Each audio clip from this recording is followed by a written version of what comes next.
Bienvenue sur le plateau de la TFM et à la question directe. Merci de votre fidélité.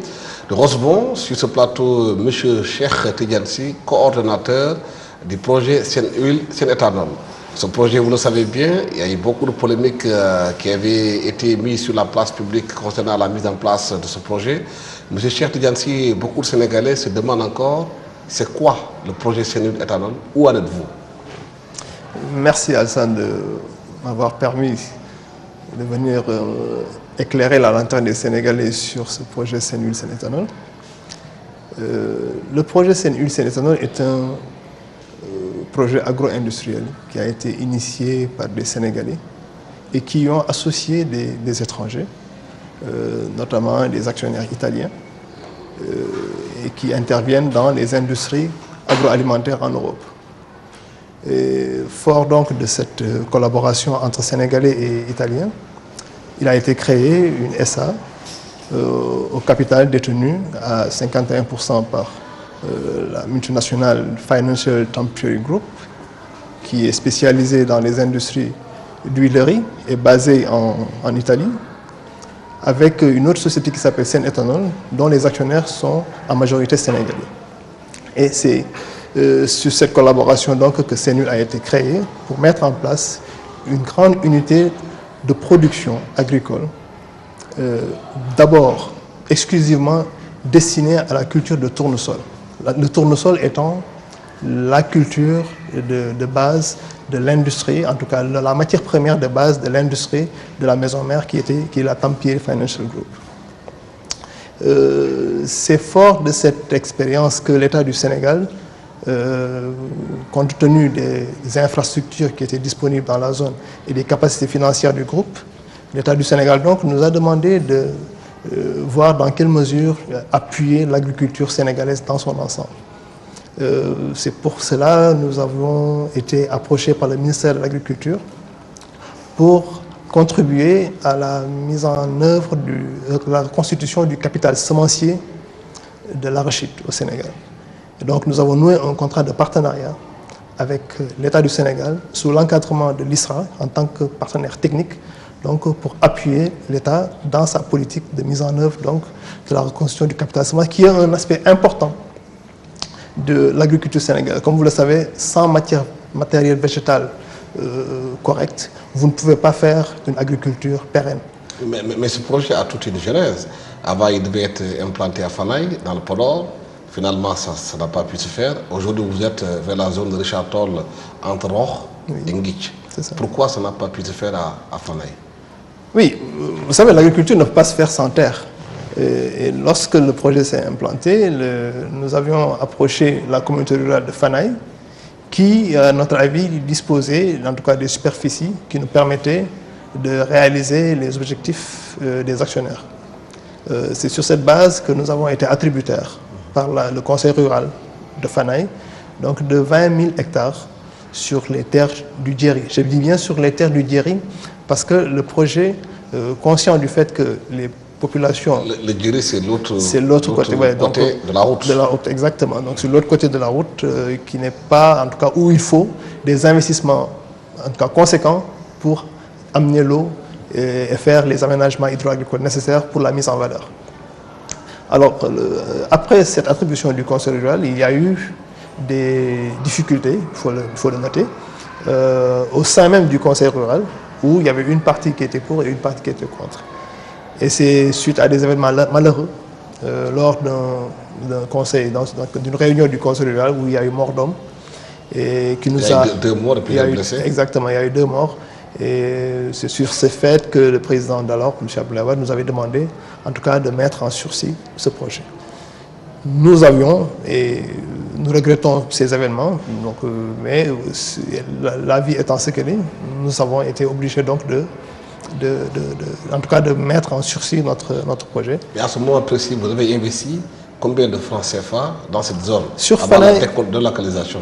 Sur Fanaï, les investissements étaient faits sur la base, en tout cas, des aménagements hydro-agricoles qui étaient en train d'être menés. Et on était à 3 milliards d'investissements. Déjà? Sur Fanaï, qui ont été complètement perdus. du fait qu'il y avait déjà en tout cas comment dirais-je, des villas qui avaient été déjà construites, il y avait des hangars qui étaient en cours de construction, plus les aménagements hydro-agricoles qui étaient sur site et qui ont été finalement abandonnés pour nous replier vers d'autres zones. Le gouvernement du Sénégal, conscient de l'intérêt que porte le projet, nous a demandé d'identifier de nouvelles terres, en tout cas pour permettre la réalisation donc, de ce projet. Et c'est sur ces entrefaites que la direction de l'environnement a identifié la réserve de Ndiaël, qui s'étend sur 46 000 hectares, 46 500 hectares. Dans cette réserve, il y a une partie qui est protégée, donc c'est la zone, la réserve, en tout cas la zone d'eau, qui est protégée par le protocole de Montreux, sur lequel il ne peut pas y avoir de culture. Mais il y avait une autre partie de la réserve. C'est la zone où il y a les oiseaux. C'est la zone où il y a les oiseaux. Sur l'autre partie de la réserve, il y avait les possibilités de faire de la culture. Le gouvernement nous a proposé, en tout cas en déclassant la réserve de Ndiaël, de nous attribuer ces terres, chose que nous avons effectivement acceptée. Mais sur les 40 000 hectares, vous avez 20 000 hectares. Effectivement. Globalement, la réserve fait 46 500 hectares. Le gouvernement du Sénégal a déclassé les 26 500 hectares exactement. Et les 20 000 hectares ont été attribués à Saint-Louis et les 6 500 hectares ont été attribués aux populations. Quand je dis population, c'était disons des habitats spontanés, parce qu'une réserve, par principe, ne doit pas être habitée. Donc il y avait des habitats spontanés qui étaient au sein de la réserve. Et c'est dans ce fait, donc, le gouvernement sénégalais, pour régulariser la situation de ces personnes qui étaient établies, même si c'était de manière, disons, illégale, dans cette zone, le gouvernement sénégalais a régularisé donc cette situation en octroyant les 6 500 hectares et à Saint-Huile les 20 000 hectares donc, pour nous permettre de dérouler le projet. Mais qu'est-ce que vous faites sur cette terre?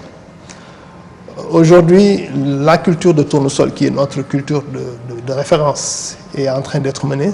Nous avions déjà emblavé une partie pour la culture de tournesol.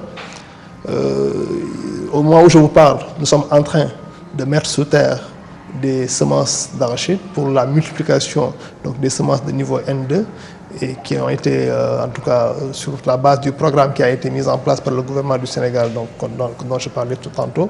Nous sommes en train donc de mettre en place donc, cette culture de tournesol, de semences d'arachide. Il y a un autre aspect qui a même soulevé quelques polémiques, c'est la culture de riz qui est en train d'être faite dans cette zone. Vous savez, dans cette zone, il y a des terres qui sont salées. Une partie des terres, en tout cas, contient un niveau de salinité assez important. Pour les rendre propres à l'agriculture, il faut un certain nombre d'aménagements. Et dans ces aménagements, il y a ce qu'on appelle le lessivage du sol, qui ne peut se faire qu'avec des cultures qui demandent énormément d'eau, comme le riz.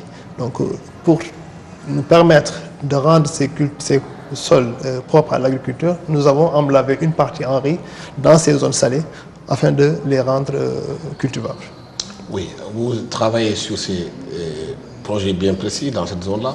Quel est l'impact que ce projet peut avoir pour les populations de la localité? Oui, le projet, comme je l'ai dit, n'est pas venu pour prendre. Le projet est venu pour partager. Comment? Nous ne sommes pas venus pour... c'est pas une exploitation fermée où nous demandons à toutes les personnes qui sont dans la localité de sortir. Non. Nous sommes venus pour faire profiter de notre expérience, donc sous forme de transfert de technologie, mais de nos ressources financières aux populations locales. Il y a d'abord, évidemment, les emplois. Parce que vous ne pouvez pas faire un projet tel quel et faire venir des emplois par ailleurs.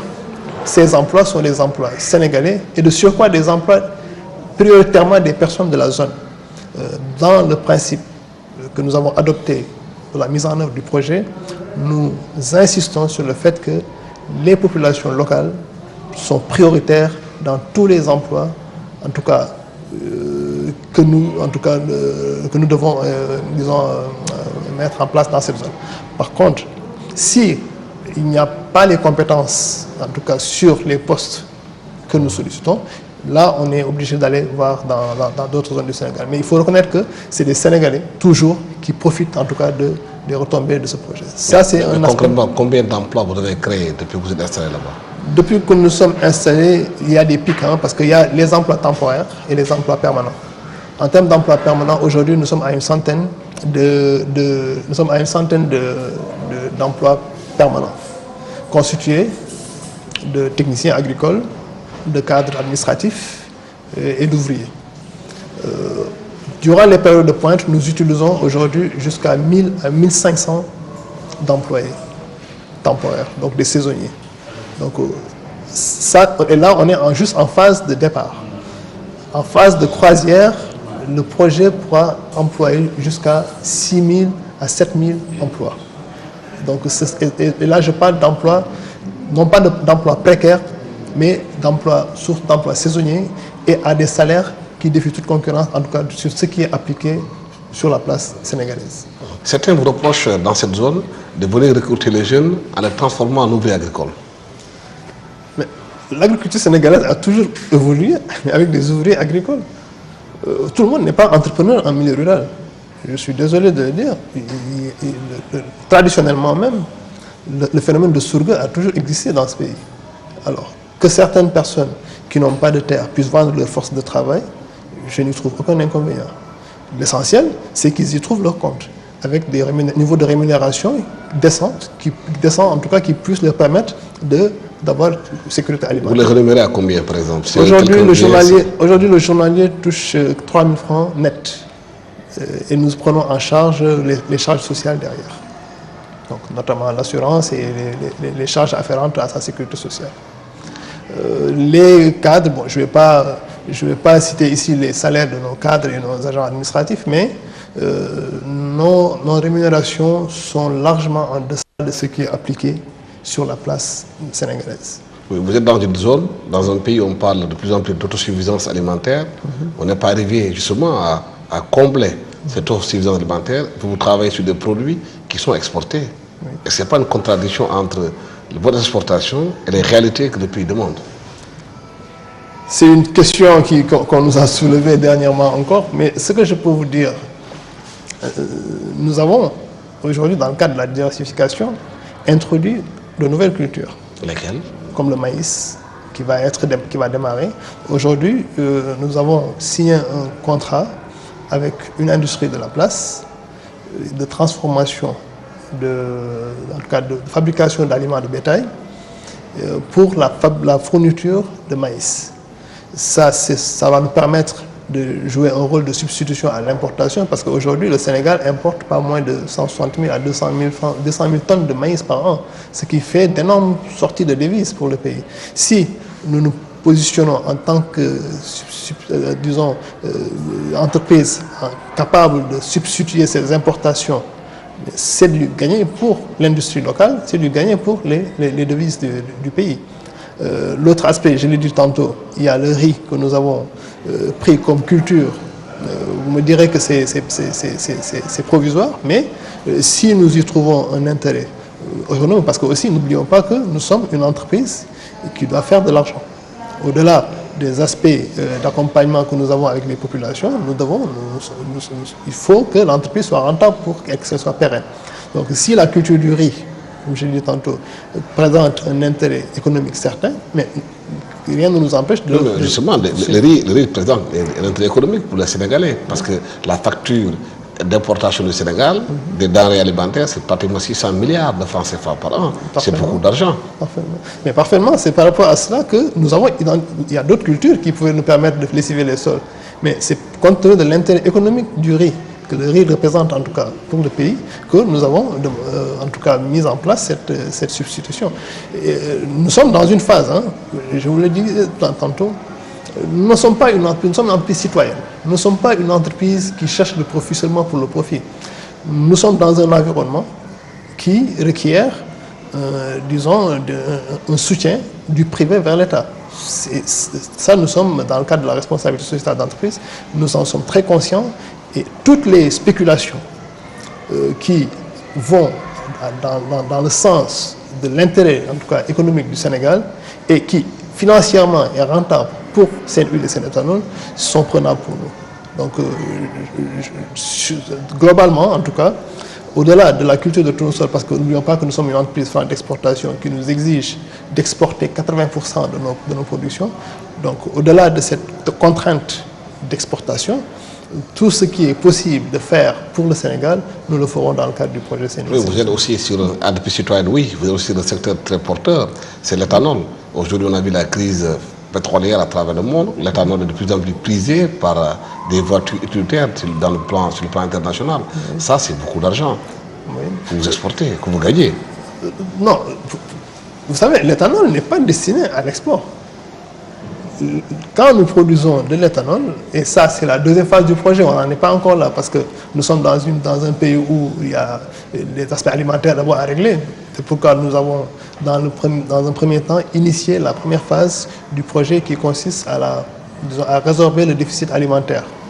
Il y aura la deuxième phase qui consistera à résorber maintenant le déficit énergétique, d'où la production d'éthanol. C'est pour le Sénégal, ce n'est pas de la production d'éthanol destinée à l'étranger, non. Pour vous dire qu'il y a eu beaucoup de zones... Il y a le tournesol aussi qui est exporté, non? Le tournesol est exporté, mais en tant qu'huile alimentaire. De qualité? Bien entendu. Par rapport à celui qu'on consomme au Sénégal? Bien entendu, mais il y a 20%, des quantités de tournesol qui vont rester localement. Et là aussi, je le dis, nous avons un contrat avec une industrie locale pour la transformation du tournesol en huile alimentaire, mais aussi ses résidus pour l'alimentation de bétail. Et en plus de cela, au-delà de ces cultures, nous avons la culture de l'arachide. Je ne parle pas de semences d'arachide, je parle de la culture d'arachide destinée aux huileries. Nous ne sommes pas là pour concurrencer le paysan sénégalais. Mais lorsque des industries sont confrontées à des problèmes d'approvisionnement de matières premières, comme c'est le cas l'année dernière, une industrie, pour ne pas la nommer, avait des problèmes d'approvisionnement en matières premières, nous a demandé de produire pour elle. Aujourd'hui, nous sommes dans une phase de négociation pour lui permettre de se doter de matières premières, lui permettant de faire fonctionner des usines. Et là, c'est des Sénégalais qui travaillent dans ces usines. Si ces matières premières-là ne sont pas disponibles au niveau de ces industries, c'est des Sénégalais qui vont aller au chômage technique. Donc, pour vous dire que dans le cadre toujours de notre responsabilité sociétale, nous sommes disposés à appuyer et les industries locales qui ont des problèmes d'approvisionnement et l'État du Sénégal pour lui permettre de bien mener sa politique agricole. Le Sénégal, dans sa splendeur, en termes d'arachide, faisait pratiquement plus de 1 million jusqu'à 800 000 tonnes par an d'arachide dans le bassin arachidier. Est-ce que ce n'est pas aussi une réflexion que vous devez mener pour travailler avec ces cultivateurs-là, qui sont dans ces zones-là, pour refaire l'arachide? Tout à fait. C'était le poumon économique du Sénégal. Bon, nous n'avons pas des fonctions régaliennes de l'État, mais nous sommes là pour appuyer l'État. Je veux dire qu'aujourd'hui, s'il y a une activité dans laquelle Sen'Huile peut apporter son expertise ou ses ressources financières pour permettre à des producteurs sénégalais de disposer de revenus additionnels, nous pouvons toujours apporter notre contribution. Je le disais tantôt, nous avons un projet qui est en cours d'élaboration sur ce qu'on appelle les cultures sous contrat, avec des producteurs sénégalais qui puissent, en leur fournissant des intrants, leur permettre donc de produire des cultures qui sont destinées à être achetées par Sen'Huile et approvisionner des industries. C'est le cas par exemple du maïs, c'est le cas des arachides, et même nous avons d'autres projets. Et ça, peut-être que ce n'est pas le moment de le dire, mais bon, je vais vous le brosser. Nous avons même un projet de mécanisation de l'agriculture sénégalaise. Nous sommes en relation avec des industries mécaniques américaines qui sont disposées à doter le Sénégal de tracteurs. Mais connaissant la difficulté d'accès que les populations, les paysans ont par rapport à la disponibilité donc, de ressources financières leur permettant de se doter d'engins comme des tracteurs, nous avons une idée de faire de la prestation. Comment? En créant des centres de mécanisation dans tout le pays afin d'importer du matériel agricole qui sera destiné à faire travailler les populations, les producteurs sénégalais qui n'ont pas les moyens d'acheter. Mais cette mécanisation-là, elle ne convainc pas beaucoup les paysans, surtout ceux qui sont au niveau de CNCR, qui trouvent qu'aujourd'hui que les paysans ont des exploitations familiales et traditionnelles, qui n'ont pas besoin de 30 tracteurs pour faire des trucs, ils ont besoin de houes, de séchoirs, de charrettes pour travailler. Vous savez, moi je pense que je n'ai rien contre le CNCR, j'ai des amis au sein du CNCR, mais je pense que si nous devons, si le paysan sénégalais, le producteur sénégalais veut concurrencer le producteur brésilien, le producteur asiatique, chinois, je pense qu'il va falloir que nous changeons quand même de mode de production. Il est évident que pour moi l'agriculture familiale reste le socle de l'agriculture sénégalaise. On ne peut pas faire de l'agriculture sénégalaise en ignorant l'agriculture familiale, l'agriculture paysanne. C'est eux qui possèdent les terres, c'est eux qui ont des connaissances millénaires dans le secteur et c'est l'agriculture qui nourrit 70% de la population sénégalaise. On ne peut pas faire fi de cette agriculture paysanne, mais il faut trouver les moyens de lui permettre, en tout cas, d'être plus compétitif. C'est là la grosse question. Les moyens, il faut, pour accéder à ces machines, à cette mécanisation, il faut avoir des moyens financiers. Est-ce que les cultivateurs sénégalais ont les moyens d'avoir accès à ces machines qui coûtent cher? Peut-être même le budget annuel d'une famille. C'est conscient de cela que nous avons initié, en fait, pensé initier ce projet. Aujourd'hui, nous savons que le producteur lambda qui se trouve à Birkelane n'a pas les moyens de s'acheter un tracteur. Mais si, dans sa zone, il y a un centre de mécanisation qui, pour 20 000, 15 000 francs, lui permettent de labourer son hectare de terre, mais à terme, on va contribuer à améliorer sa productivité. Donc, qui dit amélioration de la productivité, dit amélioration des revenus. Et, qui sait, peut-être un jour lui permettra d'acheter son propre tracteur. Mais en tout cas, nous avons pensé que c'est un moyen. On ne dit pas que c'est une panacée, mais c'est un moyen de pouvoir permettre à l'agriculteur sénégalais de se moderniser progressivement. Parce que ce n'est pas d'une baguette magique que nous allons développer l'agriculture du Sénégal. Ça demande des moyens colossaux aujourd'hui pour le faire. Des pays comme le Brésil l'ont réussi, mais sur une période très longue. Et là même, je dis, il a fallu qu'on fasse des réformes foncières, qu'on fasse la mise en place de coopératives pour regrouper les efforts. Parce que si chaque agriculteur veut aller de lui-même, je pense que ça va être très difficile de créer des économies d'échelle. Ce qu'il faut, à mon avis, c'est regrouper les agriculteurs sénégalais dans des organisations. Je n'aime pas parler de coopératives parce que ça donne parfois une idée assez voilà. Je parle d'organisation, en tout cas on peut définir le type d'organisation qui s'y est pour que les efforts des différents agriculteurs, les terres puissent être... Ce qu'il faut, c'est qu'il faut avoir des exploitations agricoles économiquement viables. Et pour cela, il faut un minimum de superficie, il faut un minimum d'équipements agricoles, il faut un minimum de capitaux, il faut un minimum de travail, de force de travail pour pouvoir arriver à ce niveau de développement. Vous avez touché le doigt, le gros problème du Sénégal, c'est le foncier. C'est un gros problème. Les paysans, la plupart d'entre eux, considèrent que les terres qu'occupaient leurs grands-parents et leurs parents, ce sont leurs propres terres. Alors peut-être que c'est les terres qui appartiennent à l'État. Une incompréhension par rapport à cette question bien précise. Le gouvernement a mis en place ce qu'ils appellent le code foncier qu'il va bientôt mettre en place. Et vous pensez que c'est dans le bon sens pour régler ces questions qui sont essentielles, très sensibles? Oui, le problème foncier, c'est un véritable problème au Sénégal. Je veux dire qu'aujourd'hui, la loi, en fait, permet, en tout cas, d'après l'esprit de la loi, c'est que la terre, en tout cas dans le domaine national, appartient à celui qui l'exploite. Cela pose un problème. Surtout en termes de modernité aujourd'hui, vous ne pouvez pas, juste par le droit d'usage que vous avez sur une terre, par exemple, user de ce droit pour aller lever des fonds, par exemple, dans une banque ou par ailleurs. Et je pense qu'il y a des réformes qui sont en cours, vous êtes au courant, donc je pense que ces réformes-là devraient permettre, en tout cas, de mieux éclaircir le statut de la terre par rapport à l'entité qui qui l'utilisent. Sans cela, je pense qu'il ne pourrait jamais y avoir une agriculture pérenne. Aujourd'hui, vous l'avez bien vu, avec Saint-Louis, on a eu d'énormes difficultés avec certains, même si on n'a pas ce n'est pas dans les mêmes termes. Parce que les terres aujourd'hui que Saint-Louis exploite, ce sont c'est une réserve. C'est une réserve faunière, c'est une réserve donc, qui a été classée, qui a été déclassée par l'État du Sénégal et qui nous l'a attribué.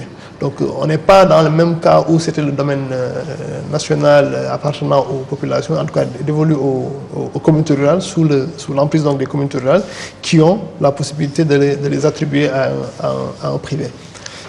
Mais tantôt, vous avez abordé la question du capital semencier, vous l'avez dit.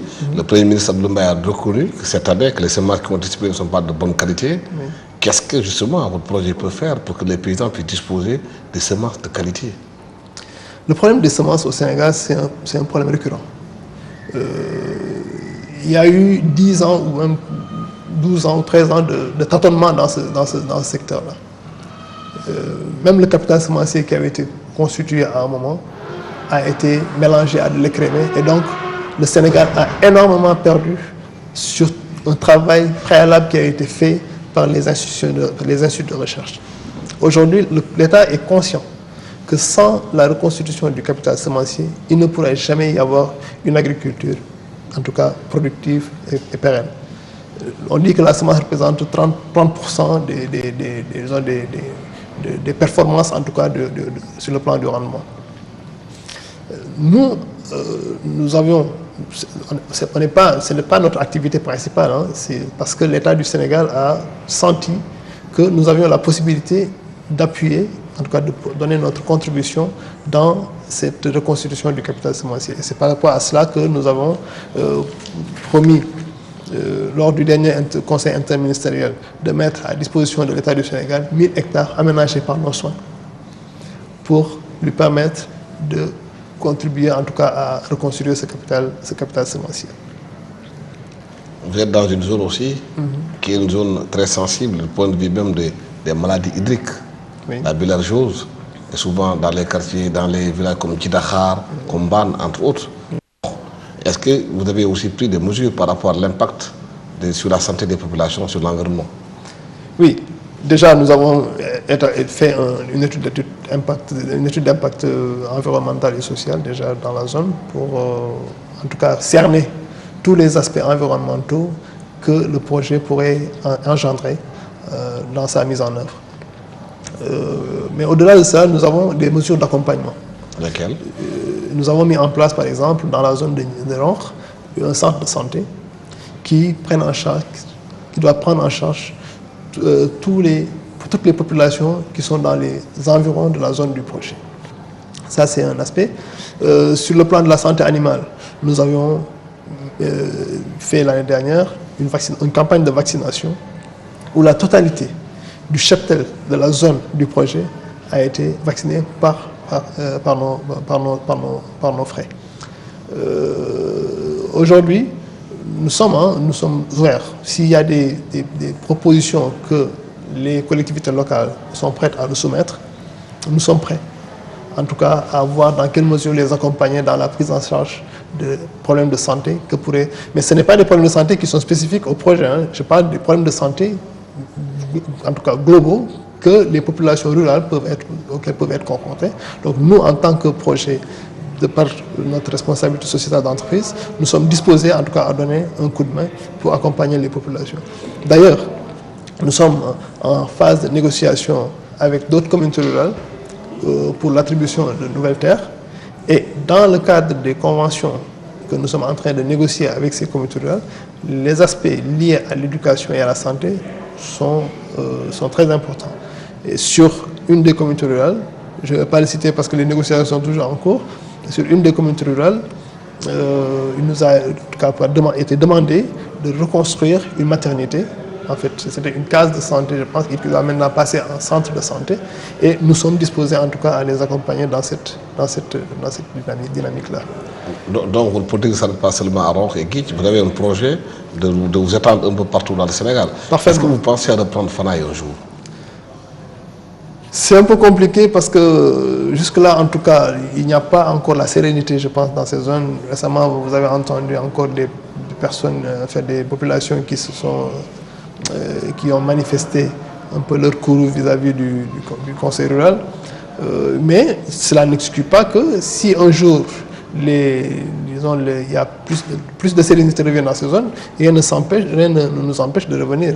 Nous avons toujours l'attribution qui n'a pas été encore désaffectée. Nous avons toujours, donc le droit, juridiquement, nous sommes toujours attributaires de ces terres-là. Donc si à terme, dans un futur proche, il y a des possibilités de revenir à Fanaï, pourquoi pas?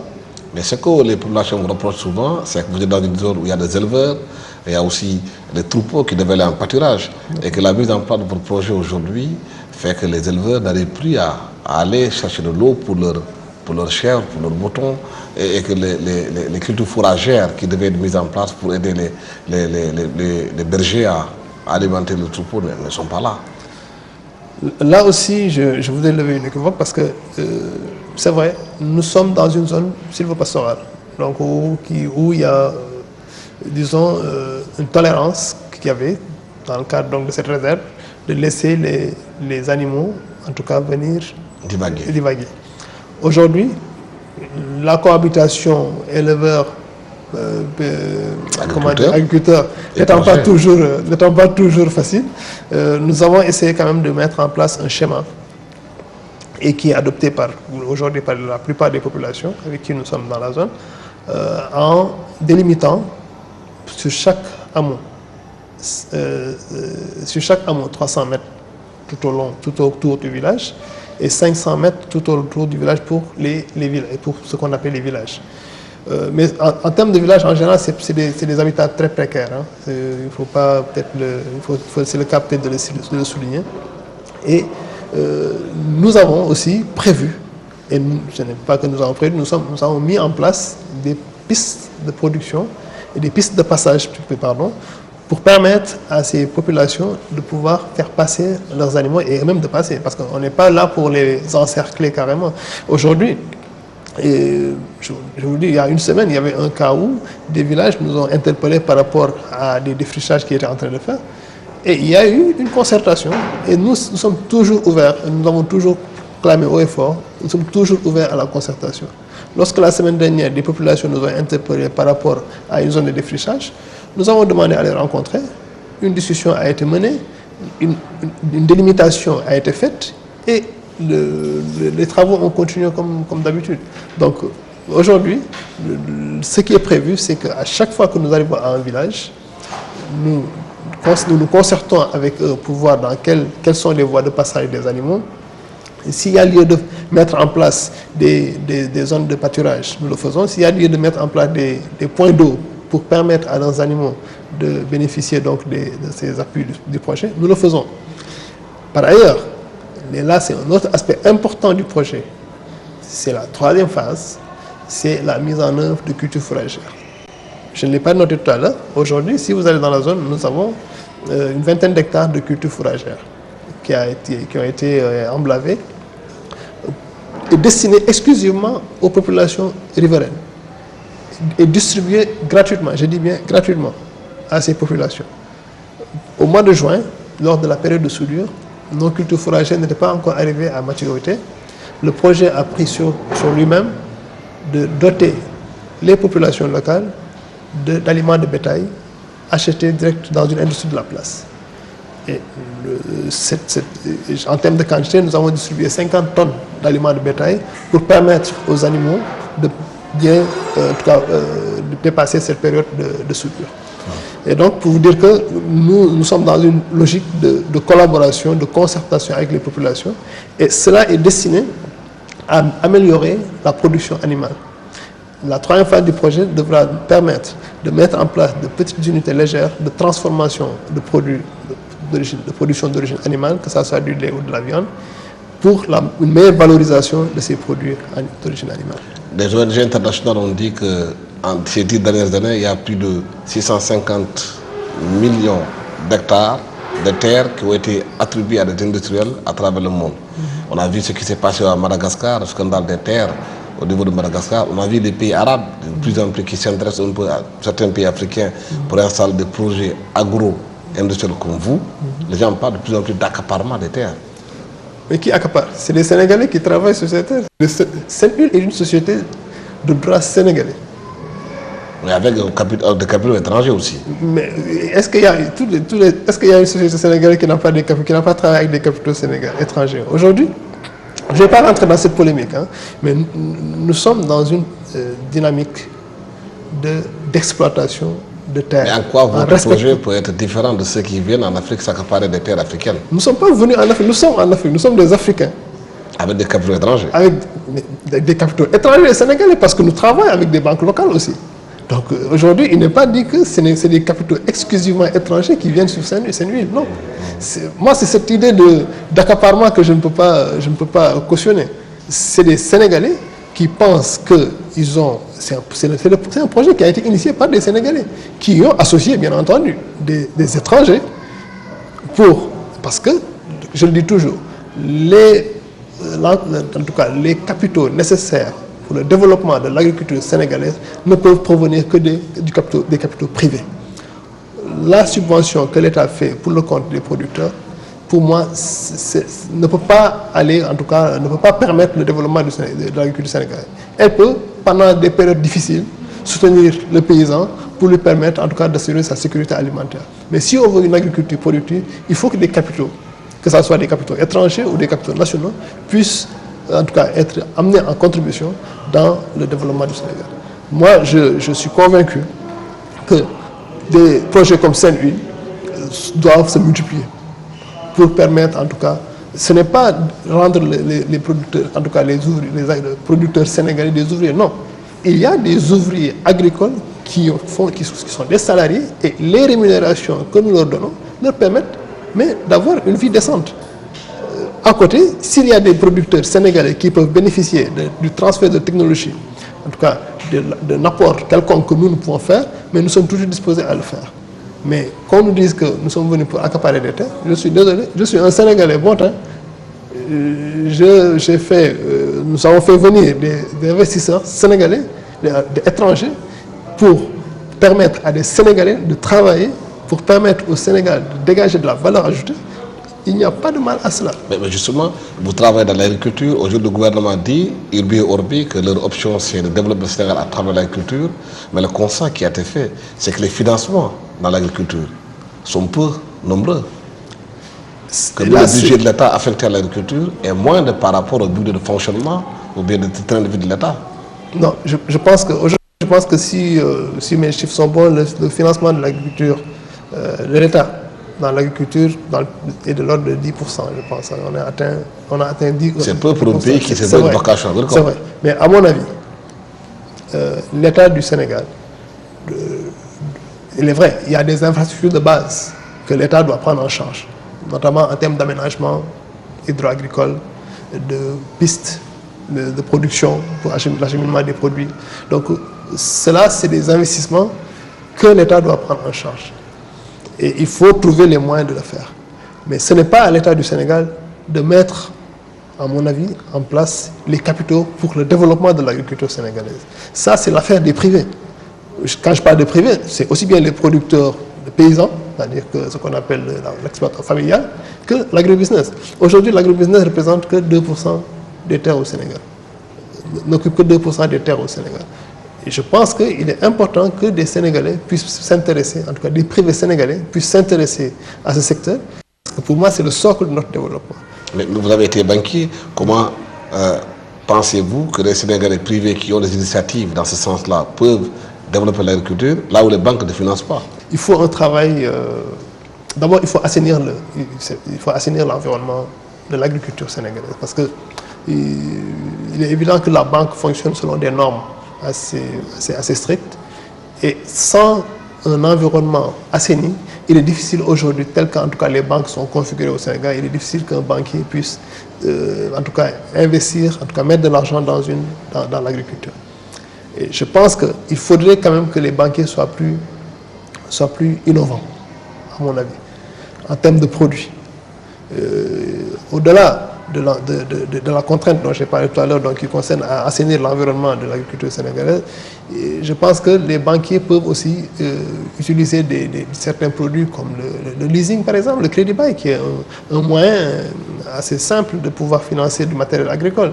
Il y a les nantissements de stock qu'on peut utiliser pour pouvoir financer la commercialisation.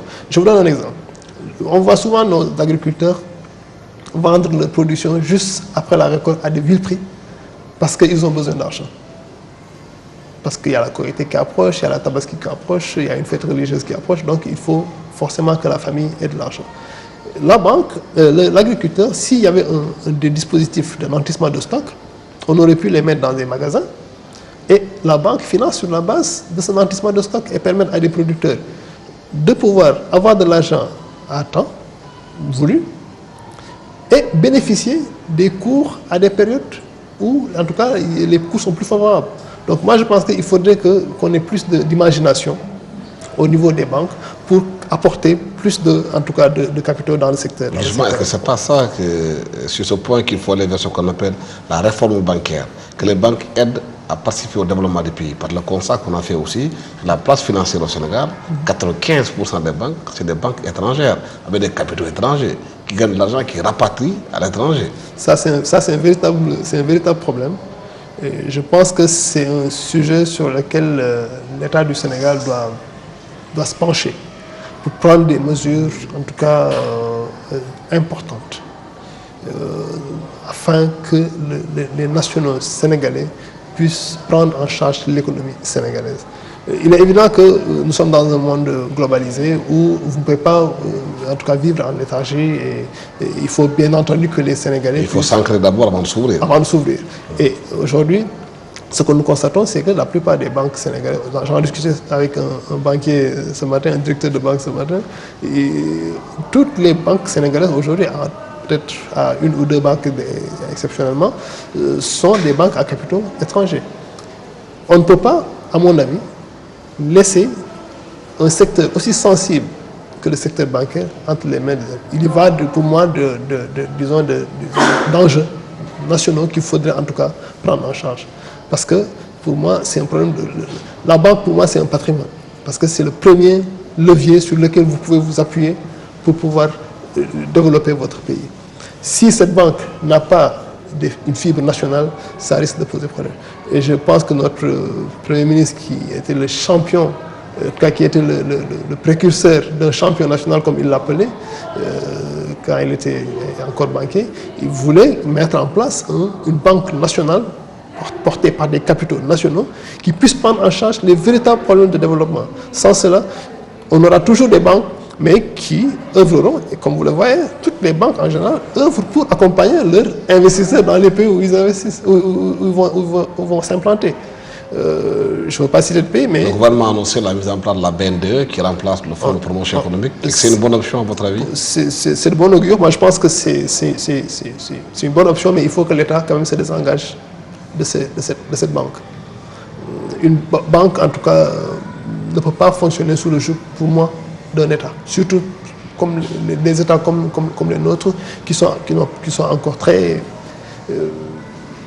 je veux dire, où les liens, en tout cas personnels, sont encore très forts. Je pense que l'État doit s'en désengager de cette banque et chercher des privés nationaux qui puissent le prendre en charge, le développer, financer des activités, mais qui ont une certaine portée patriotique. Vous êtes dans l'agriculture, on sait que l'agriculture a un gros potentiel d'emploi.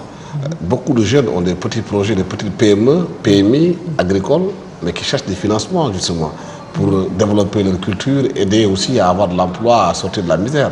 Mais le problème fondamental aujourd'hui, c'est que ces banques-là ne financent pas ces petits projets. Oui, aujourd'hui nous avons une seule banque qui intervient dans le secteur agricole au Sénégal. Le Crédit Agricole, pour ne pas le citer. Ce qui se passe, c'est que ces banques en général ont des difficultés de ressources.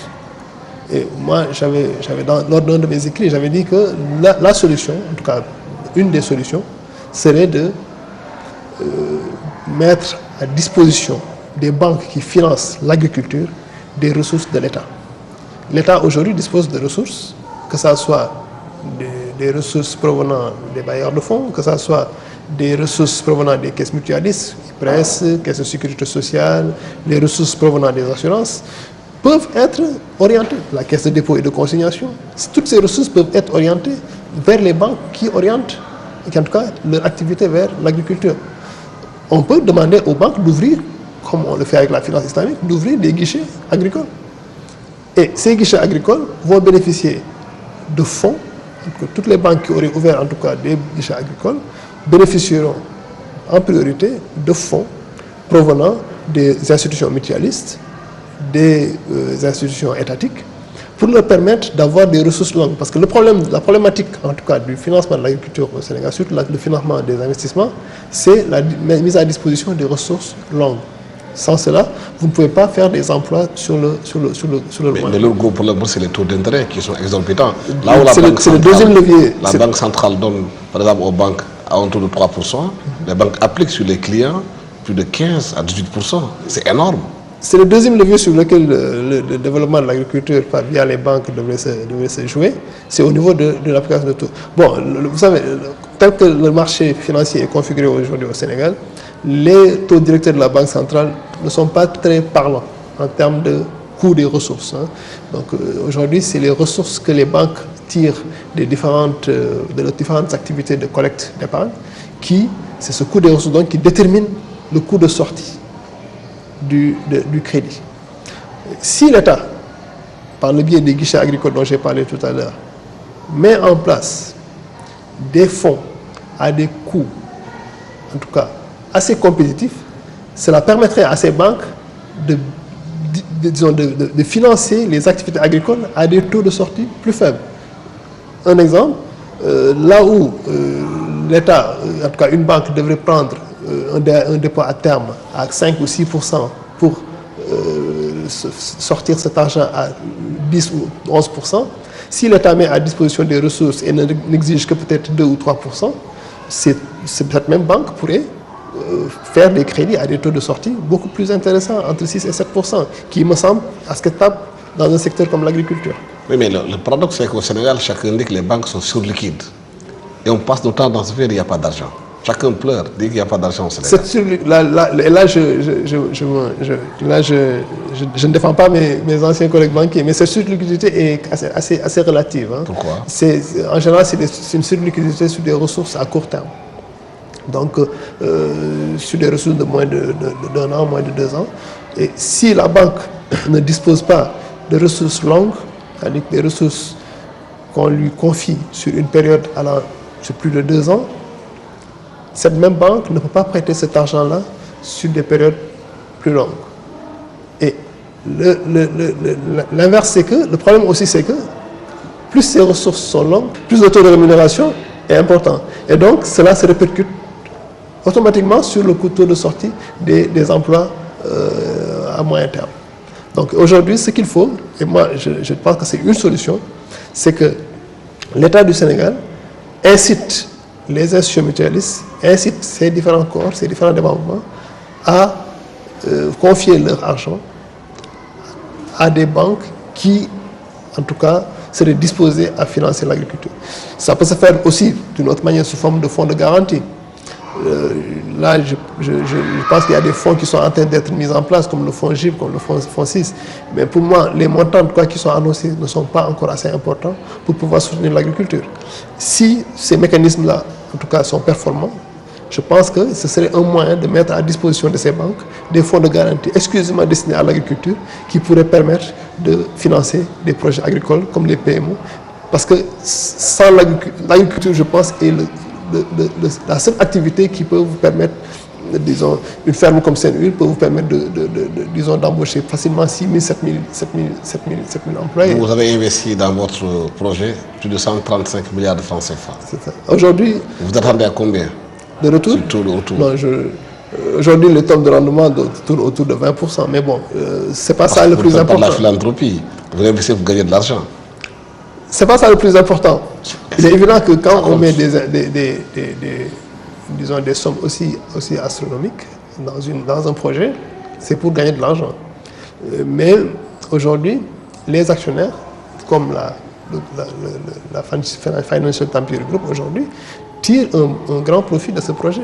Non pas parce que c'est les retombées, les dividendes qu'on lui envoie qui est important, mais surtout parce qu'avec ce projet, elle peut sécuriser son approvisionnement en matières premières. Donc c'est d'autres logiques qui peuvent, disons, guider un investisseur à venir dans un pays.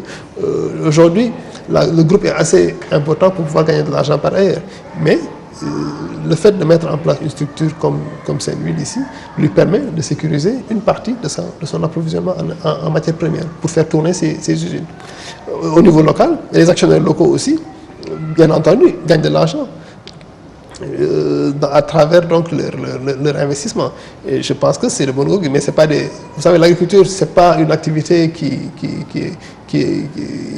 comme le pétrole, hein, où tu vas faire des marges extraordinaires. L'agriculture, c'est une activité où on gagne de l'argent, c'est vrai, mais à des marges quand même assez correctes, quoi. Bon. Le taux de rendement de ce projet tournerait autour de 20%. Cheikh Tidiane Sy, merci d'avoir été avec nous sur le plateau de la TFM à Question Directe pour parler de projets d'agriculture, puisque tout le monde dit l'agriculture est le moteur de développement du pays. Nous espérons que les Sénégalais aussi pourront aussi monter d'autres projets pour faire avancer leur pays et avancer. Merci à toute l'équipe technique qui m'a accompagné pour la réalisation de cette émission. Merci à vous. Au revoir.